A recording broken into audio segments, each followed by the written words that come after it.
Hello friends, welcome to the channel. आज हम करेंगे बीएसएफ एसएम का कंप्यूटर का मॉक टेस्ट। ये टेक्स्ट बुक का मॉक टेस्ट नंबर 3 का कंप्यूटर का मॉक टेस्ट है। ठीक है, ये जो फुल मॉक टेस्ट होते हैं वे वाले।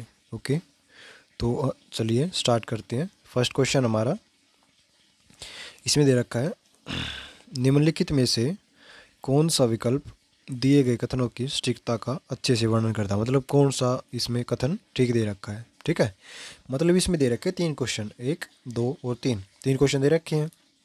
तो सबसे पहले हम देखेंगे कि RSS का क्या मतलब होता है। तो RSS शब्द का मतलब होता है रियली सिंपल सिंडिकेशन। ठीक है, तो ये वाला ऑप्शन हो जाएगा हमारा ठीक। ओके, उसके बाद पीडीएफ का क्या मतलब होता है। पीडीएफ का मतलब होता है पोर्टेबल डॉक्यूमेंट फॉर्मेट। ये हमारी एब्रीविएशंस होती हैं। ठीक है, इनको याद रखना। उसके बाद बायोस का मतलब होता है बेसिक इनपुट आउटपुट सिस्टम। ठीक है, तो ये तीनों हमारी ठीक हो जाएंगी। पहला भी ठीक है, दूसरा भी ठीक है और तीसरा भी ठीक है। ओके, तो हमारा ऑप्शन कौन सा हो जाएगा इसमें? ऑप्शन नंबर 3, पहला दूसरा तीसरा ठीक। तो ऑप्शन नंबर 3 आ जाएगा। नेक्स्ट क्वेश्चन है क्वेश्चन नंबर 2। डिफ़ॉल्ट रूप से MS वर्ड में एंड नोट कहाँ पर प्रदर्शित होता है?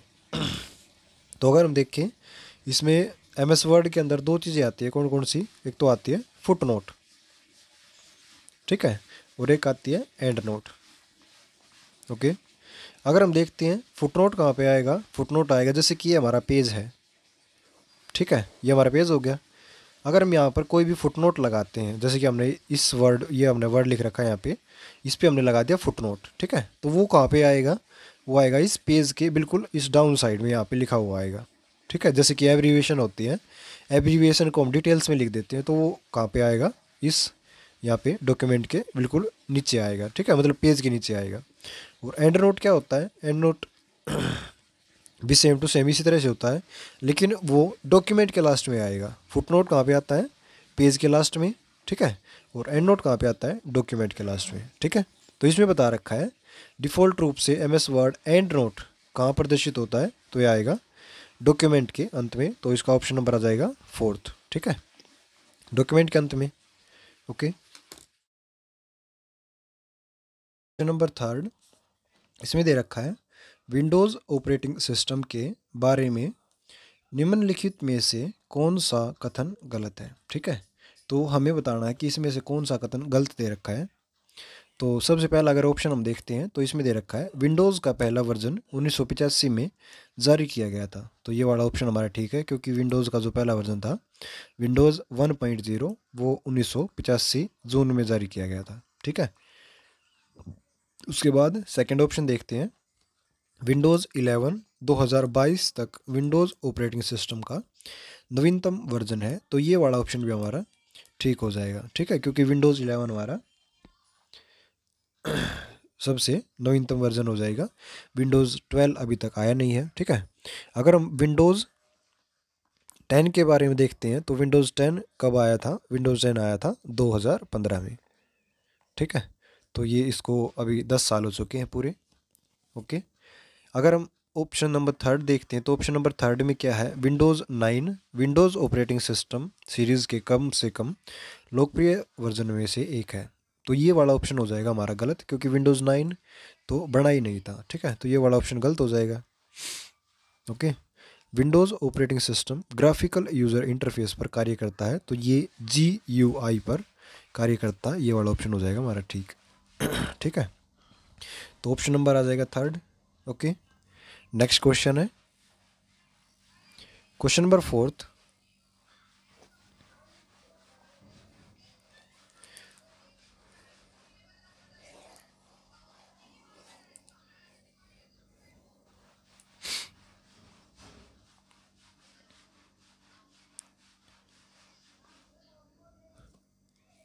इसमें अगर हम देखते हैं तो ये दे रखा है क्वेश्चन नंबर 4 में, वह समीकरण है जो आपके एक्सेल वर्कशीट में मानों पर गणना करते हैं। ठीक है, तो अगर हम देखते हैं जैसे कि हमने यहाँ पे लिख रखा है 24, 27, 29, 30। ठीक है, ये हमने 4 ये लिख ली। ठीक है, और अगर हम सेल रेफरेंस देते हैं इनका तो यहाँ पे ए और यहाँ पे 1, 2, 3 और 4। ठीक है, तो इसमें बताना है कि वह समीकरण है जो आपके एक्सेल वर्कशीट में मानों की गणना करती है। मानों की गणना कौन करती है? मानों की गणना करती है फॉर्मूलाज। तो इक्वल टू, हम अगर सम करना चाहे तो यहाँ पे सम का फॉर्मूला लगा देंगे और इनकी सेल की रेफरेंस दे देंगे। ठीक है, तो यहाँ पे सेल की रेफरेंस क्या हो जाएगी? A1 से लेकर A4 तक। ठीक है, तो ये आ गई हमारी सेल की रेफरेंस। ठीक है, A1 से लेकर A4 तक सम हो जाएगा। ठीक है, तो हमारा ऑप्शन नंबर कौन सा आ जाएगा? Option number 3, formulas. ओके। अगर हम फंक्शन के बारे में देखें तो फंक्शन क्या होता है? फंक्शन होता है किसी भी कार्य को करने के लिए एक एंटिटी बनाई जाती है, उसी को हम फंक्शन कहते हैं। ठीक है, तो अगर हम इस वाली इसको देखें तो ये हमारा क्या है? ये है हमारा एक फंक्शन। अगर हम इक्वल टू लगा देते हैं तो ये हमारा क्या बन जाता है? एक फॉर्मूला बन जाता है। ठीक है, तो फंक्शन हमारा ये हो गया। और रेफरेंस क्या होता है? रेफरेंस होता है कि हमने जो चीज़ जहाँ पे लिख रखी, जैसे कि ये है A1 इसकी क्या हो जाती है? रेफरेंस हो जाती है, मतलब इसकी लोकेशन बताता है ये चीज़। ठीक है, तो ये हो गया रेफरेंस। तो कॉन्टेक्स्ट हमारा कुछ नहीं होता। ठीक है, नेक्स्ट क्वेश्चन है क्वेश्चन नंबर 5। पहचाने कि निम्नलिखित कथन सत्य है या फिर असत्य। ठीक है, तो अगर हम पहला देखते हैं MS वर्ड 365 में अगर होम टैब पर क्लिक करके और स्टाइल्स का चयन करके एक नई स्टाइल बना सकते हैं। तो होम टैब के अंदर स्टाइल्स टैब अलग से होता है हमारे पास।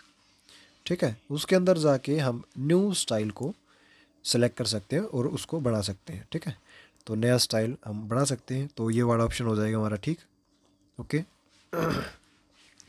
MS वर्ड 365 में मेल मर्ज का उपयोग व्यक्तिगत जानकारी के लिए थोक पत्र बनाने के लिए किया जाता है। तो ये वाला ऑप्शन भी हमारा ठीक हो जाएगा, क्योंकि MS वर्ड के अंदर मेन काम होता है मेल मर्ज का। मेल मर्ज का मतलब है जितनी भी हम मेल बनाएंगे, जैसे कि हमने एक मेल बना ली, ठीक है, उसे हमें 100 या फिर 1000 व्यक्तियों को भेजना है, तो हम किसका यूज़ करेंगे? मेल मर्ज का यूज़ करेंगे। एक जैसी मेल को बनाने के लिए हम किसका यूज़ करते हैं? मेल मर्ज का यूज़ करते हैं। ठीक है, तो इसमें ये दे रखा है कि थोक पत्र बनाने के लिए इसका प्रयोग किया जाता है, तो ऑप्शन नंबर 2 भी ठीक हो जाएगा। उसके बाद अगर हम थर्ड देखते हैं MS वर्ड 365 में मेल मर्ज केवल एक्सेल स्प्रेडशीट का उपयोग करके किया जा सकता है। तो ये वाला ऑप्शन हो जाएगा हमारा गलत, क्योंकि इसमें एक्सेल की भी या फिर हमने कहीं से भी डेटा उठाना हो तो हम सभी का डेटा उठा सकते हैं। ठीक है, तो मेल में मर्ज का नहीं, हमने जैसे कि नोटपैड से हमें अगर डेटा उठाना है तो वो भी उठा सकते हैं। MS वर्ड वाले में से भी उठाना है तो हम वो भी उठा सकते हैं। ठीक है, मतलब सभी में से उठा सकते हैं, तो ये वाला ऑप्शन हो जाएगा हमारा गलत। ठीक है, तो पहले वाला और दूसरे वाला ठीक हो गया, तो ये आ जाएगा हमारा ऑप्शन नंबर फर्स्ट वाला, पहला, दूसरा और तीसरा। मतलब एक क्वेश्चन में 3-3 क्वेश्चन दे रखे हैं इसमें। ठीक है, तो ये बहुत अच्छा है। नेक्स्ट क्वेश्चन है क्वेश्चन नंबर 6। इसमें दे रखा है निम्नलिखित MS एक्सेल सूत्र का मिलान करें। तो यहाँ पे दे रखा है equal to right text book test 4। तो इसका क्या हो जाएगा? मतलब हमें क्या करना है? ये फॉर्मूला लगाना राइट से। ठीक है, मतलब ये हमें वर्ड दे रखा है और इसमें राइट से वर्ड्स उठाने हैं। ठीक है, राइट से कितने वर्ड उठाने हैं? 4 वर्ड उठाने, तो 4 वर्ड कौन से उठ जाएंगे? ये टेस्ट उठ जाएगा हमारे पास। ठीक है, मतलब हमारे पास ये वाला हो जाएगा। ओके, तो हमारा टेस्ट वर्ड उठ जाएगा यहाँ से। एक मिनट, ये वाला। ठीक है, तो बिल्कुल ही गायब हो गया, तो सिर्फ और सिर्फ ये वाला उठ जाएगा हमारा। ओके,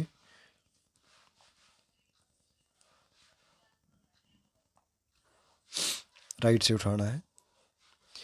इसमें दे रखा है अपर माइक्रोसॉफ्ट एक्सेल। अपर का मतलब होता है कोई भी अगर हम फॉर्मूला लगाते हैं तो वो उसको क्या करेगा? कोई भी वर्ड है हमारा तो उसके जितने भी लेटर्स हैं उन सभी को क्या कर देगा? अपर मतलब सभी को बड़े अक्षरों में कर देगा, कैपिटल अक्षरों में। ठीक है, तो माइक्रोसॉफ्ट एक्सेल का आ जाएगा ये वाला, क्योंकि इसमें सभी बड़े हुए हैं, ठीक है। और राइट का आ जाएगा हमारा, राइट का आ जाएगा फोर्थ, ये वाला। और इसका आ जाएगा माइक्रोसॉफ्ट एक्सेल, ठीक है। इसमें क्या बता रखा है, इसमें बता रखा लेंथ, LEN का मतलब है लेंथ, मतलब इसकी कितनी लेंथ है वो बता रखी है इसमें, ठीक है। तो इसका ऑप्शन नंबर कौन सा आ जाएगा, ऑप्शन नंबर सेकंड, ठीक है। उसके बाद अगर हम देखें यहाँ पे दे रखा राउंड, राउंड का मतलब है राउंड अप करना, ठीक है, मतलब छोटे से छोटे या फिर बड़े से बड़े किसी भी संख्या पर पहुँचना, ठीक है। और कहाँ तक पहुँचना है, 5 वर्ड्स तक पहुँचना है, 5 अक्षरों तक, ठीक है। तो यहाँ से 1 2 3 4 और 5, मतलब इतने ही वर्ड आएंगे यहाँ पे, ये सभी कट जाएंगे, ठीक है। तो इतने ही वर्ड आ चुके हैं इसमें, तो इसका ऑप्शन हो जाएगा ऑप्शन नंबर थर्ड वाला, ओके। तो इस प्रकार से इसका मिलान हो जाएगा। नेक्स्ट क्वेश्चन है क्वेश्चन नंबर 7। इसमें दे रखा है निम्नलिखित कंप्यूटरों को उसकी पीढ़ी के कालानुक्रमिक क्रम में व्यवस्थित करें। तो हमें बताना है कि इसका काल अनुक्रम क्या होगा। तो अगर हम फर्स्ट देखते हैं तो एप्पल लिशा ये बाद में आएगा, ENIAC ये आता है हमारा फर्स्ट नंबर पे, ठीक है, फर्स्ट नंबर पे आ गया। उसके बाद आ गया IBM 790, ये आ गया सेकंड नंबर पे, ठीक है। उसके बाद आ जाएगा थर्ड नंबर पे एप्पल लिसा, और उसके बाद आ जाएगा फोर्थ नंबर पे ENIAC, ठीक है। तो अगर हम ENIAC की फुल फॉर्म देखते हैं तो ENIAC की फुल फॉर्म क्या हो जाएगी, ENIAC की फुल फॉर्म हो जाएगी इलेक्ट्रॉनिक न्यूमेरिकल इंटीग्रेटर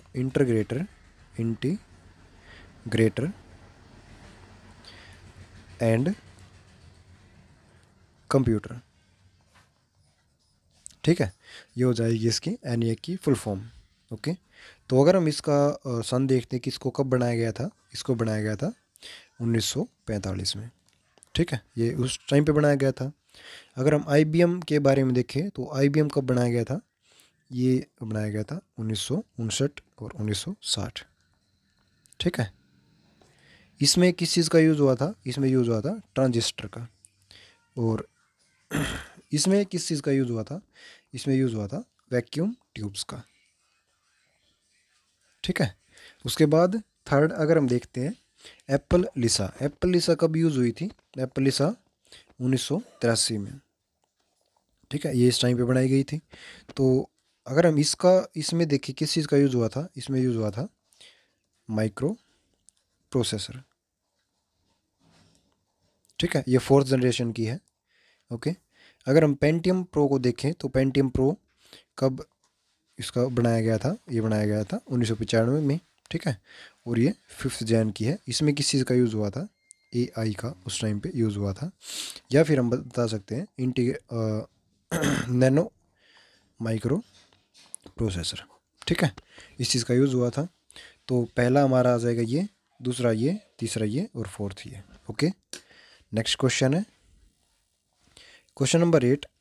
इसमें दे रखा है मल्टी कोर प्रोसेसर प्रौद्योगिकी के बारे में निम्नलिखित में से कौन सा कथन सत्य है। तो हमें बताना कि इनमें से कौन सा कथन सत्य है मल्टी कोर प्रोसेसर के बारे में, ठीक है। मल्टी कोर का मतलब है जिसमें कई कोर होते हों, ठीक है। समानांतर में अन्य काम संभालना, तो ये वाला ऑप्शन हमारा ठीक हो जाएगा, क्योंकि उसके पास अगर जैसे कि मान लिया हमने 2 कोर हैं तो एक काम तो ये संभाल रहा है, एक काम ये संभाल रहा है, मतलब अलग अलग काम संभाल रहे हैं दोनों कोर, ठीक है। एक साथ कई प्रोग्राम या थ्रेड्स चलाना, तो ये वाला ऑप्शन भी हो जाएगा हमारा ठीक, ओके। तो दोनों काम इसमें ऑप्शन आ जाएंगे, तो पहला ही ऑप्शन आ जाएगा हमारा, पहला और दूसरा दोनों, ठीक है। तो ऑप्शन नंबर आ जाएगा फर्स्ट। नेक्स्ट क्वेश्चन है क्वेश्चन नंबर 9। इसमें दे रखा है निम्नलिखित को मिलाइए। तो हमें MS ऑफिस के विकल्प दे रखे हैं और इसका अर्थ बता रखा है कि इसका अर्थ क्या होगा, ठीक है। तो इस वाले का क्या अर्थ होता है, इस वाले का अर्थ है कि मतलब जो भी हमारा वर्ड लिख रखा है, जैसे कि हमने ABC लिख रखा है, उसका हमें क्या बनाना है, उसका हमें साइज़ बढ़ाना है, ठीक है। तो साइज़ बढ़ाने के लिए हम किसका यूज़ करेंगे, इंक्रीज़ फ़ॉन्ट साइज़। तो हमारा D का ऑप्शन हो जाएगा फर्स्ट वाला, ठीक है। उसके बाद ये वाला जो सिंबल होता है, ये वाला सिंबल होता है काटने के लिए, ठीक है। मतलब इसका मतलब क्या होता है, इसका मतलब होता है strike through, option number second, ठीक है, मतलब स्ट्राइक कर दिया इसको। उसके बाद ये वाला जो होता है सिंबल, ये वाला होता है कॉलम के लिए, मतलब इसमें अलग अलग कॉलम बने हुए हैं, एक कॉलम ये वाला बन गया, ठीक है, और एक कॉलम ये वाला बन गया। ओके, तो इसका आ गया ऑप्शन नंबर 4। और ये दिखा रखा है कि साइज़ इसका कितना है। साइज़ भी अलग अलग टाइप के होते हैं, जैसे कि A3 साइज़ हो गया या फिर A4 साइज़ हो गया, इस टाइप के अलग अलग साइज़ होते हैं, ठीक है। तो इसका ऑप्शन कौन सा हो जाएगा, इसका हो जाएगा ऑप्शन नंबर 3 साइज़, ठीक है। नेक्स्ट क्वेश्चन है क्वेश्चन नंबर 10। सूची 1 को सूची 2 से सम्मिलित करना है, ठीक है। तो सूची 1 में दे रखा है system software, input device, output device और सेकेंडरी स्टोरेज डिवाइस। तो सबसे पहले हम देख लेते हैं कि इनपुट डिवाइस हमारा कौन सा होता है। तो इनपुट डिवाइस वो होता है जिससे कि हम कोई भी इनपुट दे सकें। तो ये आ जाएगा हमारा कीबोर्ड, कीबोर्ड से हम सिर्फ और सिर्फ इनपुट दे सकते हैं, ठीक है। उसके बाद आ गया पेन ड्राइव।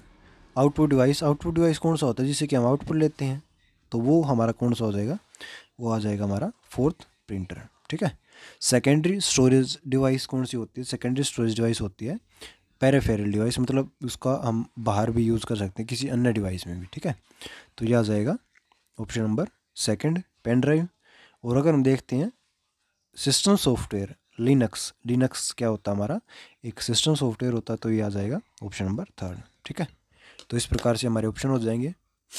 नेक्स्ट क्वेश्चन है question number 11।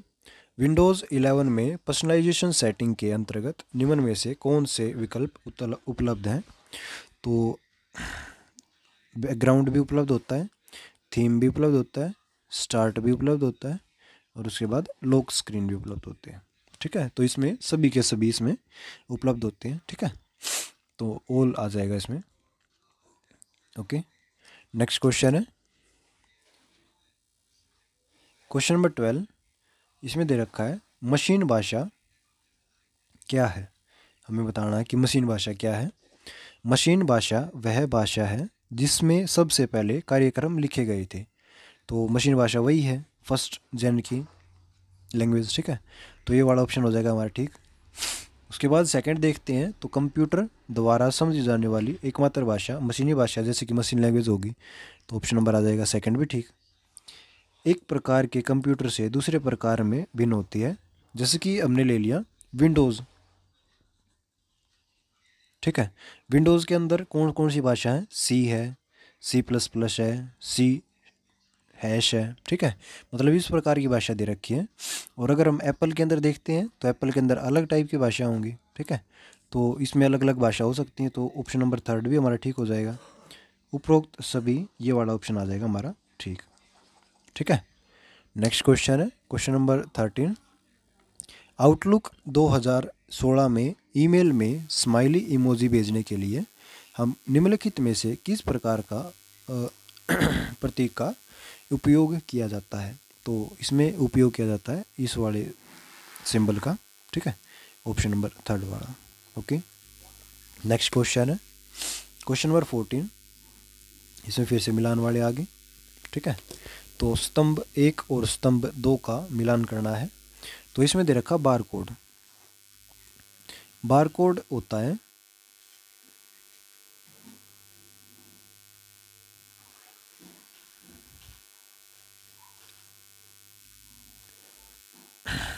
QR code, MCR, OMR। OMR किस लिए होता है, OMR होता है वस्तुनिष्ठ प्रकार की परीक्षाएं। OMR सीट का मतलब होता है जैसे कि इस प्रकार के गोले भरने के लिए हम यूज़ करते हैं OMR सीट का।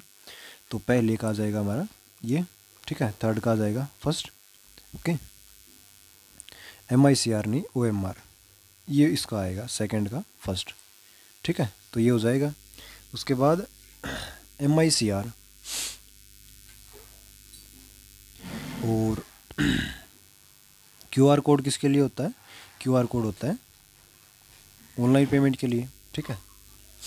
MICR होता है बैंक के चेक पर, ठीक है।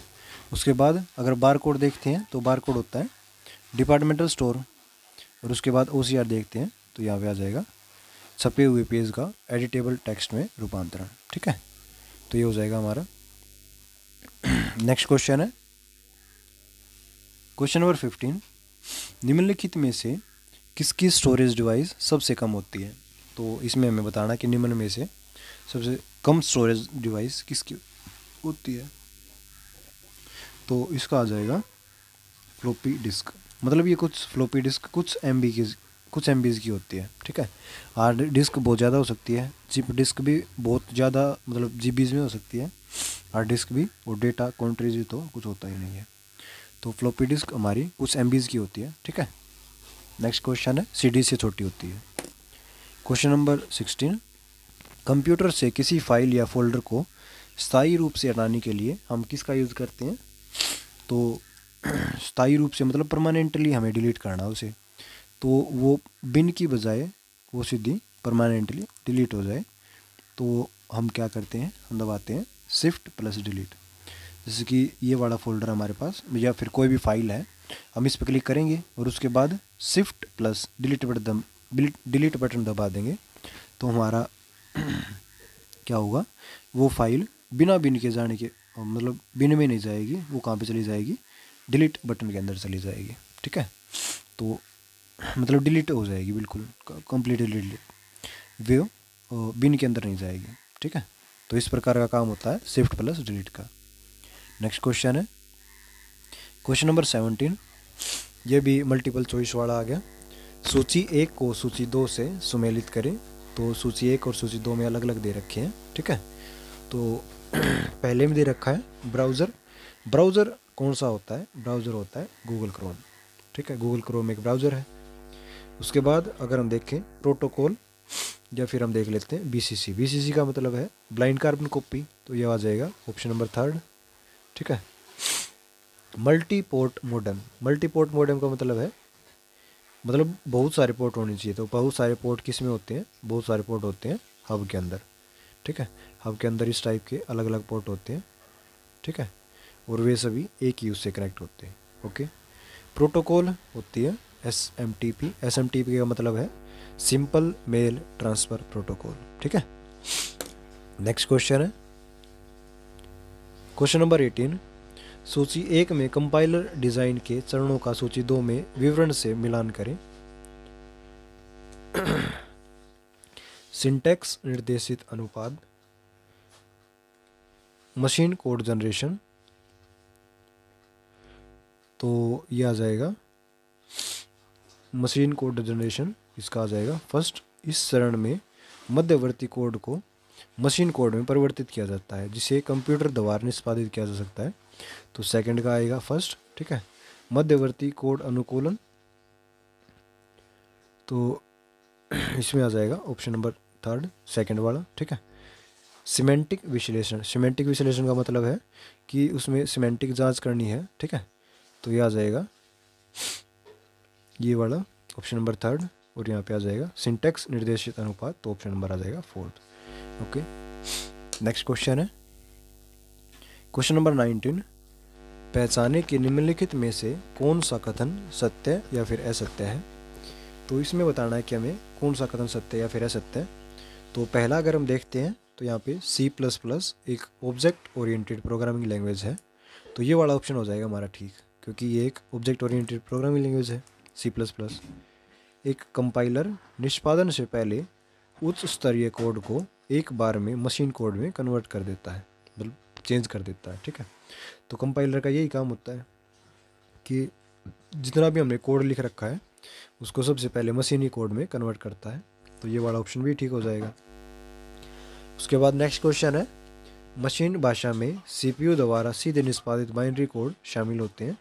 तो ये वाला ऑप्शन भी हमारा हो जाएगा ठीक, क्योंकि मशीनी भाषा में CPU के अंदर ही जो कोड होते हैं वही निष्पादित होते हैं, ठीक है, वही एग्जीक्यूट किए जाते हैं, ओके। नेक्स्ट क्वेश्चन है क्वेश्चन नंबर 20, दाएं कॉलम में सूचीबद्ध उसकी शॉर्टकट कीज़ के साथ बाएं कॉलम में माइक्रोसॉफ्ट वर्ड फंक्शनैलिटीज़ का वर्णन हमें करना है, ठीक है। तो Alt W, control F1, Alt Shift F3, control Alt I। तो इसमें ऑप्शन नंबर आ जाएगा 3rd वाला, इसमें A का हो जाएगा 3rd, document window split remove करना, जैसे कि हमने स्प्लिट लगा रखा है कि एक विंडो यहाँ पे दिखे, एक विंडो यहाँ पे दिखे, ठीक है। तो उसके लिए हम किसका यूज़ करेंगे, Alt Shift C का यूज़ करेंगे। उसके बाद बी का आ जाएगा सेकंड, न्यू टैब खोलना, तो यह आ जाएगा Ctrl F1, ठीक है।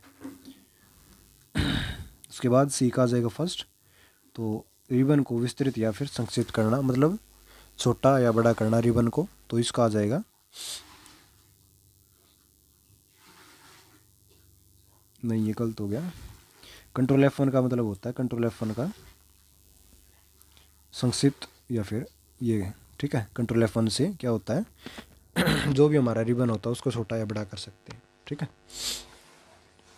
और प्रिंट प्रीव्यू कौन से होता है, प्रिंट प्रीव्यू होता है Ctrl Alt ये वाला सिंबल, ठीक है।